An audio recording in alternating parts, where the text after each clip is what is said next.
मोदी जी 4 जून से लगातार मन में मंथन चल रहा था कि आखिर आप 240 पर कैसे अटक गए। फिर कई बातें विचार करने योग्य निकली। 1 वर्ष 2014 में देश में चुनाव आया तो आपने कहा, मैं प्रधानमंत्री नहीं हूं, मैं तो प्रधान सेवक हूं। देशवासियों ने जबरदस्त स्वागत किया।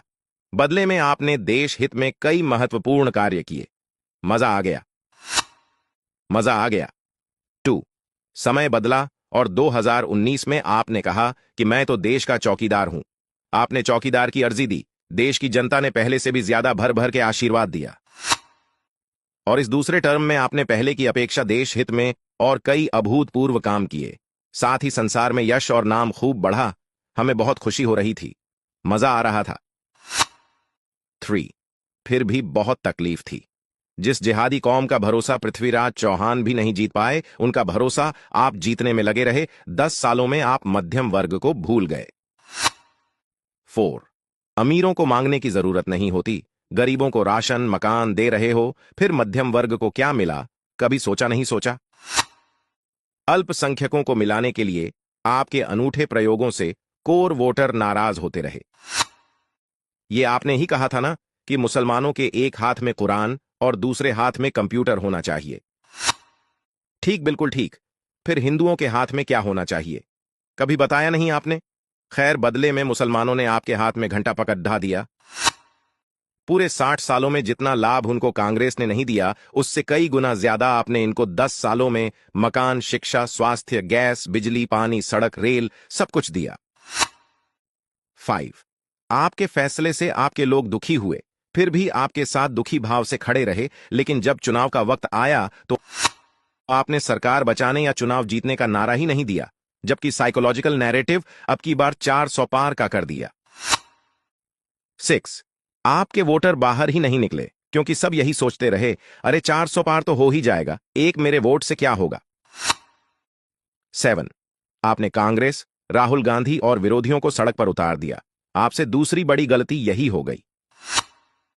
8 बंगाल में आपके कार्यकर्ता मरते रहे, प्रताड़ित होते रहे, रोते रहे, कलपते रहे, मगर पूर्ण बहुमत की सरकार होते हुए भी आपने कुछ नहीं किया। अजी, कार्यकर्ता तो छोड़ दिए, सीबीआई, ईडी को भी पीटते रहे, आपने कुछ नहीं किया। ममता को हटाया क्यों नहीं? बर्खास्त करना चाहिए था। 9 आज उस राहुल का कद इतना बड़ा हो गया कि उसने अपने मामूली से कार्यकर्ता से आपकी अमेठी वाली प्रत्याशी, जिसने कभी स्वयं राहुल को हराया था, को भारी अंतर से पटकवा दिया। खैर, जूता महंगा हो अथवा सस्ता, उसे सर पर नहीं रखते, किंतु आपकी समझ में नहीं आया। 10 आप नहीं माने, बीजेपी वॉशिंग पाउडर से धो धोकर दूसरी पार्टी के भ्रष्टाचारियों को पनाह देते रहे, क्योंकि आपको विश्व की सबसे बड़ी पार्टी बनना था।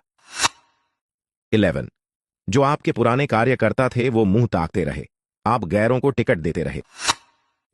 ये आपके वही कार्यकर्ता थे जो 2014 और 2019 के चुनाव में जान और धन लुटाते रहे। अभी भी वक्त है, पैंतरे बदलिए और खुद को संभालिए। 12 बीजेपी फैजाबाद से हार गई। जानते हैं क्यों हारे? आपने राम भक्तों पर गोलियां चलवाने वाले को पद्म श्री आदि से सुशोभित किया ना? तो फिर वहां की पब्लिक ने रामद्रोही को जितवा दिया, तो क्या गलत किया? इससे बड़ा और प्रमाण क्या चाहिए कि देशद्रोहियों को सिर्फ आपका फ्री माल चाहिए, लेकिन वे आपको वोट नहीं देंगे। शुक्र मनाइए कि अच्छे काम की वजह से वह हम जैसे जागृत हिंदू के कारण आपकी सरकार अंतिम समय में बन गई। अपने इस टर्म में राजनीति से ऊपर उठकर विकास और हिंदुत्व का ऐसा मापदंड तय कीजिए कि विश्व के मानचित्र पर विकसित, समृद्ध और सशक्त भारत की मजबूत और सुदृढ़ स्थिति हो। आखिर में आपने पार्टी और देश को 2 मैन कंपनी के तरीके से 10 वर्ष चलाया है। इस रवैये को अब थोड़ा बदल दीजिए और थोड़ा अपने कार्यकर्ताओं की बात पर ध्यान देना शुरू करिए। थोड़ा हिंदू मध्यम वर्ग की भी चिंता कीजिए।